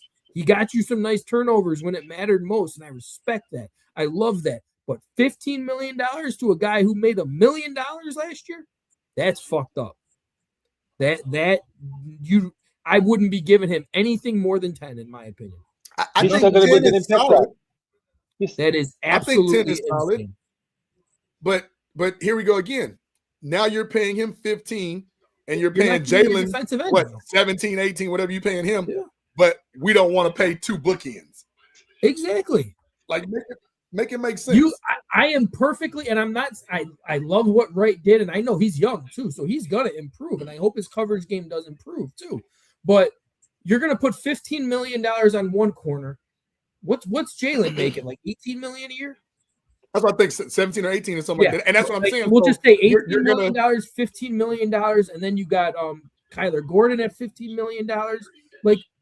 So we're going into our offseason with the exact same defensive line that we already have. But all you just did was take the money that we need to spend on one spot. Yes. and overloaded at another spot that we didn't really need, when we can just make it so that everybody eats, do some restructuring. I think that's the goal. Slimbo Boogie, just so you know, there's no way they're trading Jalen Johnson to the Giants because John Harbaugh is now the Giants coach. He ain't getting rid of Dexter Lawrence ever. And you're not trading Jalen Johnson. He's the heart and soul of your defense, for one thing. He's the only leader, I feel like, that you have on your defense. And he is the best corner, like probably at least a top 5 corner in the NFL. I have no idea. He doesn't get the turnovers. I understand that. Get me a defensive end that actually rushes the passer and see if that motherfucker gets turnovers. But now, yes and no. But yes and yes. Because well, here's the thing. When has Jalen Johnson ever been an interception machine? We've never had a pass rush, though. I mean, we had Cleo Mack. After Cleo Mack, we were done. The knock on him was he could knock it down, but he couldn't catch it. That's always been the knock. You're not wrong on that one. That's most cornerbacks, though. People don't realize this when they're still calling out Jalen Johnson, specifically over these last 2 years, Jalen Johnson. He only gets targeted. I think it was like a total of 7% of every pass in play. He gets targeted 7%. He's not even getting a chance to drop the ball now because nobody's throwing the ball to him. Which I'll take. You know what I'm saying? That's one of them things where that's not the sexy stat, but that is a stat that checks the box. Yeah, it's a huge stat. One of the and best if they're really re-signing right too, he's really not going to get featured that much more because they're just going to continue to throw to whoever Wright is covering and whatnot. Because I'm going through the comments. So shout out to all you guys because the comments are lit. Slimbo Biggie, I mean, another good one. I understand Adafi, and then you got Phillips as the edges. Those are not a end that your defensive coordinator wants, unfortunately. It's just bigger ends. His system guy. You know who is his system of a guy? And I'm going to say his name, and I don't give a shit how much he costs. That's Max Crosby. Chubb is another one. They're prototypical. They're the size. Max Crosby is his type of end that he would love to have. Absolutely. And that end wants to come here too. And that end has already said on his podcast that I was going to say, did you all see that? Yeah, I did. He said it on his podcast where he didn't say the Bears or anything. He's like, if there's any team that I feel like is the right position to move forward and everything, I am willing to renegotiate my contract to try to figure out to make everything fit on the defensive side. And guess who can do that? That is the Chicago Bears. Slim, I disagree. You don't trade. That's Madden. That's a Madden trade. Yeah, you don't trade all your assets. You're not trading Max Crosby and not getting a first-round draft pick if you're the Vegas. Now, this is what I would say for real. If we can get that compensatory third-round pick, which we should, which we can talk about at another show. I've heard about that, yeah. They were talking about packaging the one in the compensatory third and possibly a player. They didn't say DJ. Shout out to Ian Cunningham for that one. He went right on the monitor. He went right up there and said it doesn't make it right that the Bears aren't getting this pick. He came out and straight up said that, and he's not even with the Bears anymore. Because I'm going to say this, and we can segue real quick because Slimbo brought it up. You saw what the Bears were with Jalen Johnson, and you saw what they weren't. Oh, they were awful without. You also saw that DJ Moore, in my opinion, and I'm going to give it to you guys, was responsible for 3 wins. All of them? Yeah. And we can name all 3 of those wins too easily. Which could have easily not went in our favor, right? Yep. 1 in the playoffs, 2 in the regular season. We could have easily been 9-8. Easily. They missed the playoffs. Not even have that playoff win, that other one. And this is the thing. We wouldn't even have the playoffs. We wouldn't have been in it. I'm at that point where, I mean, DJ has already come out publicly, straight up said on camera that he will restructure his contract to stay with the Chicago Bears. He wants to stay there. So, I mean, to all the people who says that he doesn't want to be here, just shut Agreed, Slim. Just shut the hell up if you think that he doesn't want to be here. And if you're going to sit here and tell me, though, that a first-round draft pick and DJ Moore is going to get you Max Crosby, I'm sorry. Bye, DJ. Love you, but bye if it's going to be getting you. And I think real quick, a lot of some of the reporting that kind of came out right after the game makes sense in the I think Lisa Cronin was saying Courtney that Cronin. if Courtney Cronin, yes, Shout out to her. We have her on here every once in a while. Got to get her back. We love to get her back. But if DJ was like hurt in that moment, he can't talk to the media and go to him and be like, "Yo, I was banged up. I wasn't feeling right," because then that puts the hook on the Bears there. No, it does put it draws a spotlight on the Bears. Or why are you putting an injured player out there without getting him properly checked out and making sure he's not 100%? Oh no, that part. No, I wasn't. I was telling Easy, saying he wasn't responsible for 3 wins. He was a major contributing factor. Stop those catches. If he don't catch that ball, he's stop. Easy, just cut it out. Your takes are ridiculous. But anyways, like to what I was going there, like DJ was trying not to throw the team under the bus, saying that I was still a little hazy or a little dinged up going out there and whatnot. So if he says that, then like I said, that just draws a spotlight on the Bears and being like, why are you putting unhealthy players back on the field? Because that opens up another can of worms. DJ's heart is just way too freaking big. He will always. But that's why he kept his mouth shut. You don't say anything, and he's getting arrows slung at him. But at the same time, it's like I can't say anything like that. Like I was banged up still, because then the team's gonna fucking get on the hook there. So it's just but that's what I'm saying. That shows a lot of commitment from him to the team and a lot of headiness. Because anybody would have been like, man, they put me out there, my head was hurting and everything. You said they did what? So right. But for what this comment is, and that's why I say some people watch the game, but they don't watch the game within the game. If DJ isn't who DJ is, once Rome went out hurt and found out that Rome couldn't catch a cold butt naked into bed drinking a Slurpee worth of damn, Colston Loveland doesn't get to become Colston Loveland. We don't see that. We don't get the stuff with Luther Burden saying, oh, maybe we have a 1 and 1B. We don't get any of that because coverages were still rolling towards DJ. It's on film. You can look at it. When you look at 50-50 balls and you see that Rome is not coming up with them, but DJ is. When you look at drop percentage rates and you see that DJ doesn't drop nearly as many balls as Rome does in a same frame of attempts. They're not the same. So taking a DJ Moore off of the Bears team actually puts you in more of a deficit because now you're counting on somebody who has proven to be less than who you just let go. That's not now you have to count on Colston Loveland in. You have to. And then when Colston Loveland really starts balling out and gets double teamed, then what? So at that point, you really need to count on the other guys to do their job. Luther Burden needs to step up. Rome needs to be sure of his hands and not be trying to catch the ball like that. Body catch, yeah. He's not ready. I think he could learn more from DJ. Rome got a lot of work to do. Yeah. If you say right now, if you take DJ out the equation, I say Loveland and Burden are right now ahead of Rome Odunze, and I don't believe it's close. All right. I mean, I think there's some people that in the chat definitely may say different and whatnot, especially Rome Odunze's dad in the chat may be like, don't you be talking about my boy like that. But no, I hear what you're saying. It's just true. No. And I hear what you're saying. It's like, what I like about Burden is when he gets the ball in his hands, how he's just able to make deep cuts just back and forth and have these defenders turning around and whatnot and making them look silly up there. That, like I said, I'm more excited.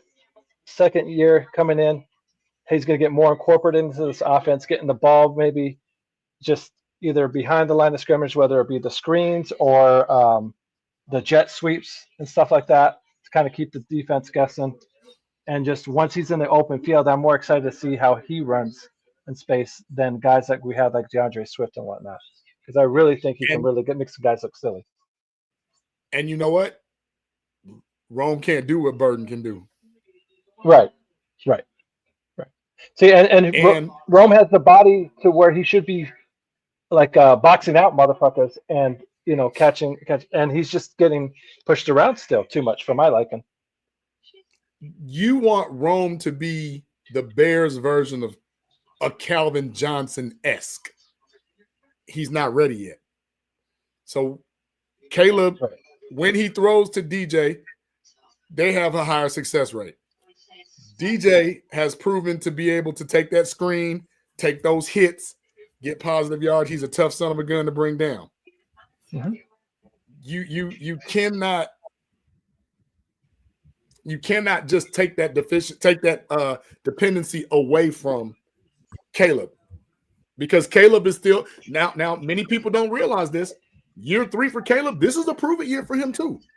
Why wouldn't you want him to have one of his best weapons? Yeah. Best sure. and most reliable.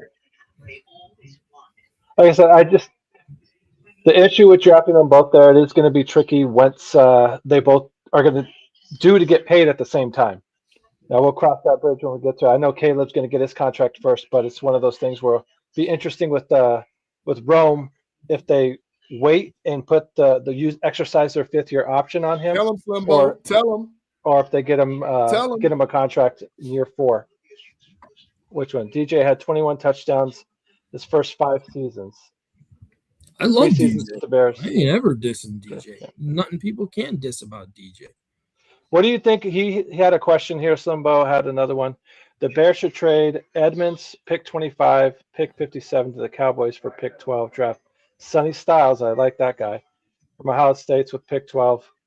It would be crazy to have Styles and CJ Allen in the draft. Compared with TJ Edwards. Who's your defensive end, though? Like, I mean, that's the question. In my opinion, our number one need is still defensive end. Yeah, but no, because I'm sorry I'm not opposed to what you're saying, because then that means that you're probably going to get a Chubb if that's the case, if they go that route, right? Which, I mean, that would be like my 3rd possible best scenario, that we get who we want in the draft, but also, come up with Nick Chubb. I mean, not Nick Chubb, but Bradley Chubb. But fellas, I'm gonna be honest. You know what bothers me about all that? When you're talking about trading or getting rid of Tremaine Edmonds or anything, I'm not. You got to go get Keldrick Fultz then, right? Yeah, Not and I understand. Nobody is sitting up here, at least on this panel, by saying trade Tremaine Edmonds due to what he brings to this team. They're trading that $18.5 million contract. Yeah, that's what they're trading. That's what they're trading. They're not trading him as the player. They're trading $18.5 million to try to get a defensive end or a defensive tackle. Like a dominant defensive lineman. It's the only reason why you're trying to move that $18.5 million contract. And in a perfect world, forget Styles. We want Arvell Reese in a perfect world, but I mean, some of these guys. I know Easy put up there. Nobody wants that contract. Nobody said nobody wants that contract this year before he got hurt, because he was playing Pro Bowl, all pro level until he got hurt. So Tremaine Edmonds was going to having a great year until he got hurt. I saw some stats on that too, Frank. He was having a good year stat wise, but he also was getting beat. He was one of the. He's like not 80, really in the first 50 half of the season. 86 or something in coverage. No, I'm talking about in coverage. Like, he was awful in coverage this year. They found a tweak on him. His 4 interceptions were like, "Oh, I got an interception." Like, I shouldn't. They made him a little bit more of the dog, though, that we wanted him to be. Dennis Allen did. Made him a little bit like that dog that we wanted, that dog that he was in Buffalo, and he was doing extremely well. I don't think he made him that. I don't see Tremaine Edmonds as a traditional middle linebacker. I mean, I'm sorry. I see him more of a traditional 4-3 middle linebacker than the 4-2 nickel hybrid. Agreed. If he was just a plug and play middle or strong side, I see him more as that. Then, because when you go into the nickel, the linebackers have to split the field in coverage. Yeah, I don't think he's fast enough. He doesn't got the speed. In the middle, let him be Urlacher-esque and just wreak havoc all between the hashes. Yeah, that's what I think he would be, more useful for. But remember, this is the same guy we just said, we're not going to pay our boy that we let go to the Ravens 20, but we're going to pay him 18.5. It's the same shit. One's a Pro Bowl, 2-time All-Pro, one's not. Okay. Make it make sense. Roquan Smith. Oh, with Roquan. Yeah. By not paying him, that's what ended up getting us TJ and Tremaine. At the end of the day. And So, now I we're mean, not going to have either one of them. Yeah, well, yeah. I mean, granted, TJ's because of blew out his damn knee. And at the end, just but to throw this out here, stats on this guy. PFF has Tremaine Edmonds' season last year. Yes, he finished 14th in coverage, but first half of the season he was 4th. No, but see, don't look at That's the PFF. all. That's all coverage categories, from turnovers to pass breakups to actual coverage percentage of being thrown to him as well. He was 4th in the first half of the season. He finished 14th. PFF is the worst. They have PFF is some Bryson BS. Jones I understand that, but there Pro is Bowler. stats out here that say that. And again, I'm not saying that's still worth $18.5 million a year. I do fully still believe a middle linebacker at $18.5 million a year is a lot of money. But would Tremaine Edmonds be interested in restructuring? Look, I don't think that's a lot. I mean, what does Fred Warner make? Doesn't Fred Warner make 19, 20, I'm not 21? comparing somebody to Fred fucking Warner, though. But yeah, no, slow but down there. If you're, but see, not saying you all, easy to a little bit of your point. If you have the dog of all dogs at that position, what is the problem with paying him? I wish the Bears had gave Brian Urlacher some more damn money. Maybe we could have got a couple more years out of him. They shit on Brian Urlacher. You know what I'm saying? Like what is the He problem? told us Say, on the show how much they that's missed too him. much. Do you think they told Reggie White, no, man, we can't pay you $5 million back in the day? That's too much. No, you're the best of the best at what you do. You deserve to get paid. If you're the best fucking middle linebacker, you need to get paid as the best fucking middle linebacker. Period. Like I hate when people say, I can't pay this guy $20 million. What? Well, not to mention what he meant for the locker room. That's the most asinine shit ever. If you're the best, I'm not talking about just some jobber. I'm talking about the best. Yeah. Like, come on, man. Yeah, no, it's like Rounders. Pay the man his money. Pay You know, him it his really. money. But and like I said, especially when a guy's a good locker room presence too. Like you bringing up Urlacher, like oh my god, no one had any issues with Urlacher at all in the locker room. Was not a field off the field, not an issue off the field at all. So I mean, when guys check all those boxes, and then they're dominant on Sundays as well, and you just look bad as an organization, not paying the man what he's worth. And that's where I say the Bears have fallen short so many years. But now you've paid, like, back to DJ. Ryan Poles, remember, when Ryan Poles first got there, he wanted DJ Moore. He couldn't get him. He moved heaven and hell and high water to get that man. At some point, DJ did what he did to earn this $28 million at this point. At some point in time, Ryan Poles said, you know what? 96 catches, 1,300 yards, 8 touchdowns. You get this bread. So now we can't be mad at DJ because Ryan Poles decided to pay him, and he produced. Like, no, He's a that's number not how one that receiver. works. He deserved to get paid. He deserved it. He did. But now he's one of the first things smoking. Why? Because it's like, oh, he only had 50 catches. He only got the ball thrown to him 70, 80 times. Like, no, that's not how this works. There's nothing about DJ's game that happened this past season that's telling me or showing me that he doesn't have the ability to get back to the stats that he had the previous season. Got to throw the ball. No, I understand that, but nothing that he's not doing. Like he's running his routes, he's getting open, and he's doing his shit and everything like that. So there's nothing within his game. It's not like he's lost a step, is what I'm trying to say. No, right. Now I get you. Yeah, because he just needs to get the ball. He just needs more opportunity. For sure. Yeah. And maybe this is something that Ryan Poles or Ben Johnson are sitting down talking about that we'll never know. They're having those moonlit conversations because what is it that you have offensively right now that you need to alter or change that you can't afford to let go? It's that left tackle position. That's the only thing, in my opinion, on the offense that you need to worry about. Leave the offense alone. Go fix this defense. That's it. If you got to restructure DJ to keep him, you know what? Caleb will be better for him. For sure. No, if I agree. Restructure Komet to keep him. You know what? That's a dangerous 1-2 tight end combination, Colston and Komet. Why give up value and assets when you don't have to? Yeah. No, like I said, I agree with that. No one said easy. No, did you guys say easy? You said come on in the private chat. I was joking. Damn it! Seriously. That wasn't a very good joke. Any joke that ends with "I was joking" is usually not a very good one. Yeah, I thought it was pretty good. Just saying. Girls, that's all they had was DJ, brother. That's all they had. All right, Well, guys, but I got to hop off too. I easy, got to sir. take care of my sick Well, dog. isn't it nice to have Um, a team that prioritizes Oh, yeah, spreading I'm the gonna ball around? give my shout out really quick. I mean, I got to give a shout out to my Team USA hockey team pulling off gold.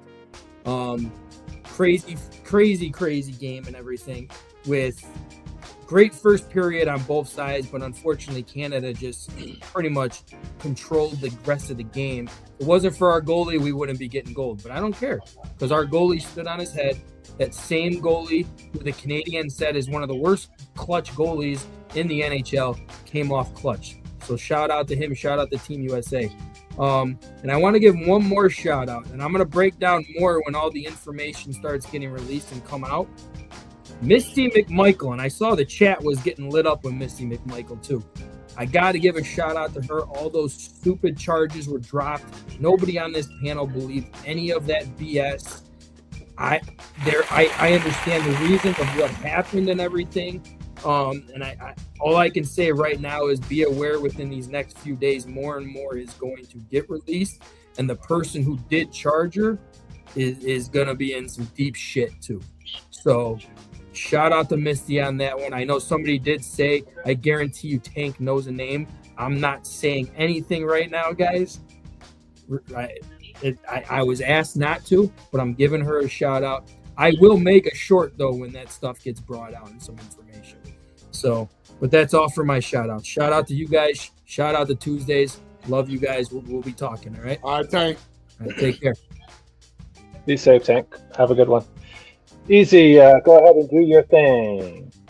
Yeah, shout out to you guys. Shout out to my show coming up. Oh fuck! How do I get it? We have Made to it a all. background. Yeah, you made it a Yeah, background. but I got a show coming up. It is called Easy Does It.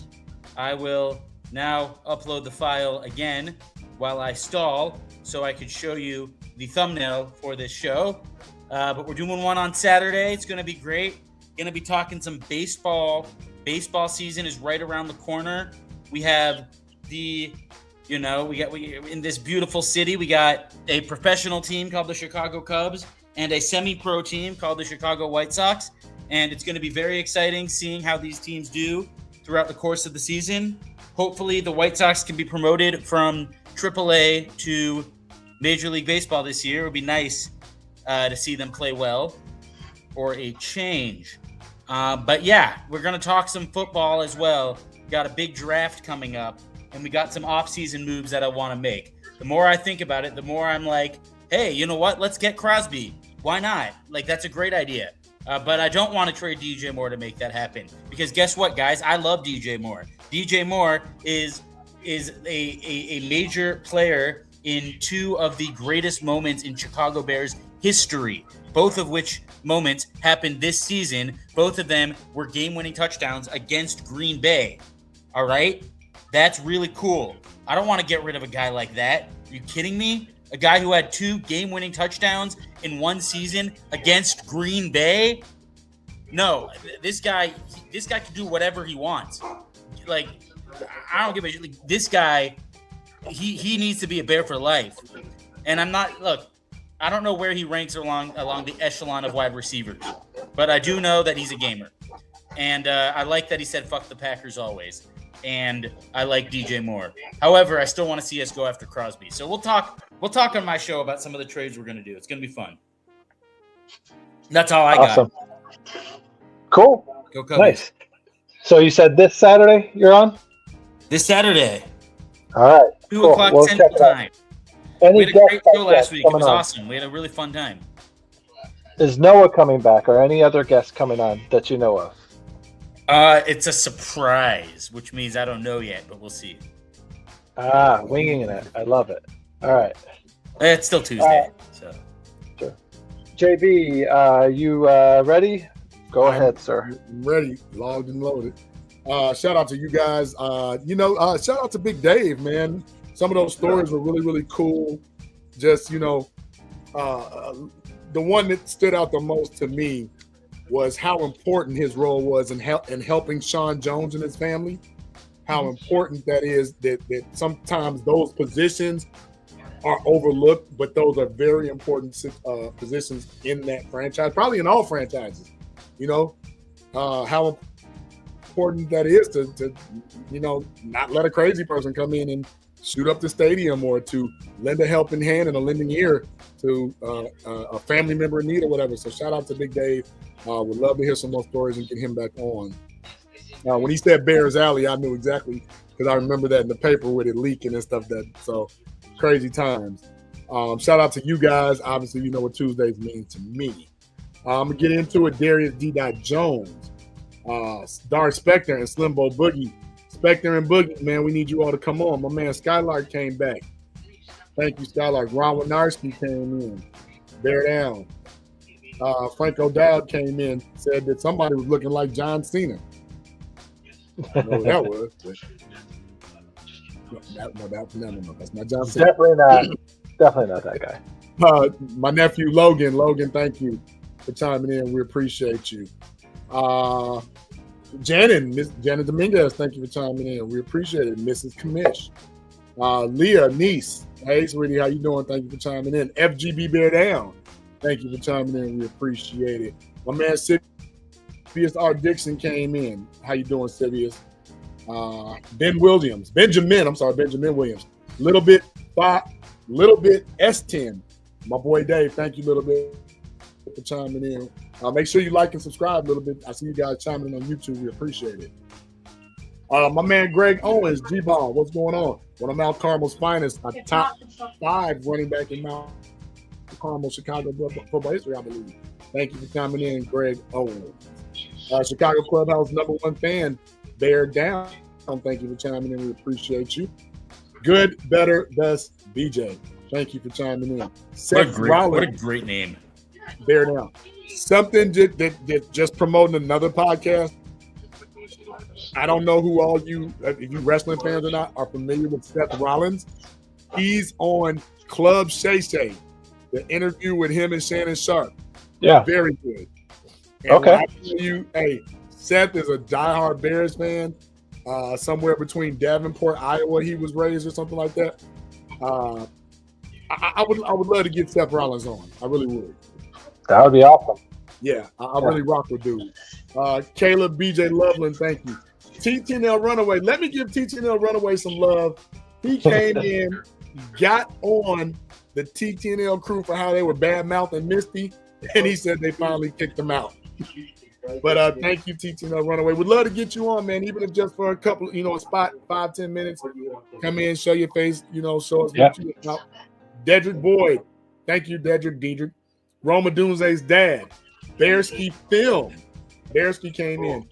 Demond Dice. Thank you for chiming in, brother. We appreciate it. I believe you're a new one. AC Adam, my boy AC Adam came in. Thank you. What's up, AC? Lorenzo Clemens came in. Your boy Bub came in. Thank you for joining the clubhouse this evening, everybody.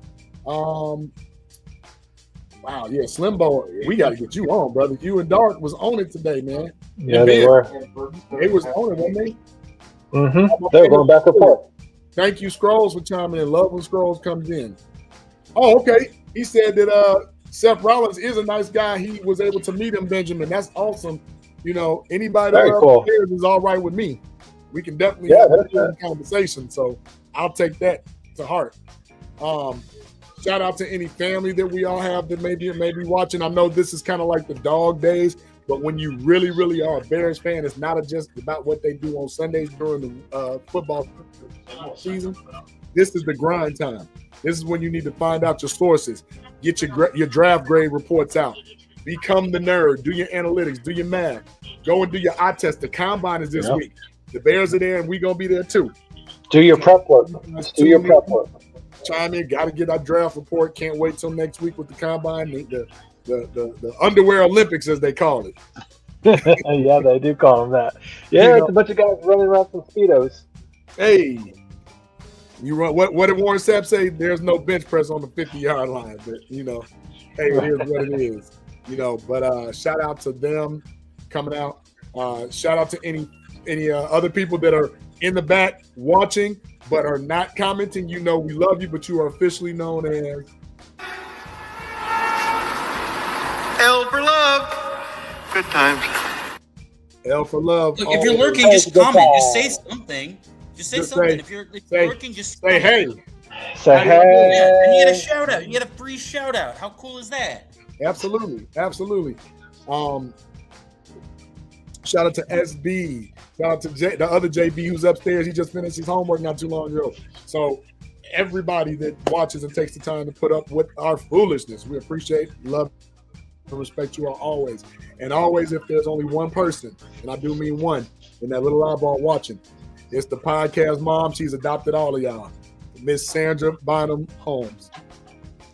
Shout out, Mama. Good. Love you, Mama Holmes. Yep. Love you, Grandma. Whoa. We don't got to call her by her second name. Mama Holmes. JB's got kids. No, yes. She's a grandma. Yeah. JB's probably a grandpa at this point. Yes. So she's great grandma. Yes. All right. Well, thank you for checking in. Great grandma Holmes, I should say, not Mahomes. But shout out to you guys. I want to give another shout out, for Rondell Moore. Rest in peace. Gone way too soon. And somebody made a kind of a decent point, you know what I mean? Like, we talk football and whatnot, and sometimes we kind of talk about these players as if they're not human sometimes, and they got to deal with a lot of that mental anguish of being called a bust or injury prone and whatnot. And, and it's just part of the mental challenge of being a pro athlete like that, of being able to kind of block that shit out and know, even in his situation, I made it to the peak. I made it to the top of the top. There's only a fraction of athletes that could get here. So even if I have unfortunate injuries that kind of keep me from the game that I love, you're not a failure. You know what I mean? You're still somebody that still has a long life ahead of you and whatnot. So, just feel terrible for him and his family, going through that and stuff. And the mental health stuff is, like I said, it's a real thing. And even for just everyday people like this, I tell, after this, guys at the clubhouse and whatnot, anybody that needs to talk to anybody, reach out, be that friend that picks up a phone call late in a crazy ass hour of the night, because you never know if that guy just needs to have somebody just talk to because their mind's racing, and whatnot. So you never know what a person's going through. No, 1,000%. You never know. And it's usually, like someone says, it's usually the guys with the biggest smile in the room that seem like, I the least to worry about that guy. He's always happy. He's always coming in. Think of Junior Seau. Yeah. Junior Seau. No one ever thought, coming in the locker room, that Junior Seau was bummed up. Every single time, he was just everybody the same way. Buddy, what's going on, buddy? Good to see you. Got to check in with those guys too. So, but shout out to T-Nick to letting us do what we love to do. I know he's not here. He's we never know where this guy is. What is she doing? I never know what she's doing back there. The man doesn't tell us. He just gets this good guest like we had on, tonight. Shout out to our guest, Dave Robinson, sharing the stories out with us and whatnot, and chiming in with us, chopping it up with us, giving us that Bears talk. And shout out to Falmouth doing the show. Good luck or have fun in New Orleans. Enjoy yourself. Don't have too much fun. I'm sure your wife will keep you in check. Make sure that don't happen. So, and last but not least, shout out to my beautiful wife. She had an interview this past Monday. Okay. She did a good job. She's on to the second round of interviews. So good luck to her. Yeah. Good luck to her. And yes. So hopefully she gets even more good news after that second round of interviews. So, but yeah, with that all out of the way, guys, everyone, thank you for tuning into the Chicago Clubhouse Network. We can't do it without you guys. The more guys that subscribe to us, the bigger the clubhouse gets, and the more fun we have. So we're almost at 1,500 subscribers. So if you haven't already subscribed, do us a solid. Subscribe to the damn clubhouse, all right? Help us grow. If you have subscribed, share the link to other Bear fans out there. Help us get even bigger. We know we got a lot of competition out there, but any super chats you put in here, any kind of support that you can give us at all just helps us grow and helps our reach get even that much longer. So please do us a solid. Subscribe if you haven't subscribed. Hit the like button and come back to next week's show because we're always going to be back. We're always going to have more for you guys. So with that out of the way, guys, make sure you be safe out there. Be good out there. But if you can't be good, damn it, at least be good at it. You got to decide whether you're a wolf or a sheep. I'm gonna be a flamingo. It's not Halloween yet. This has been a Chicago Clubhouse Network production. Take it.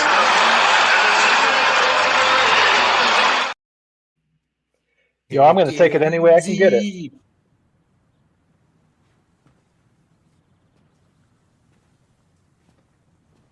You're still here. It's over. Go home. Good night, Canada.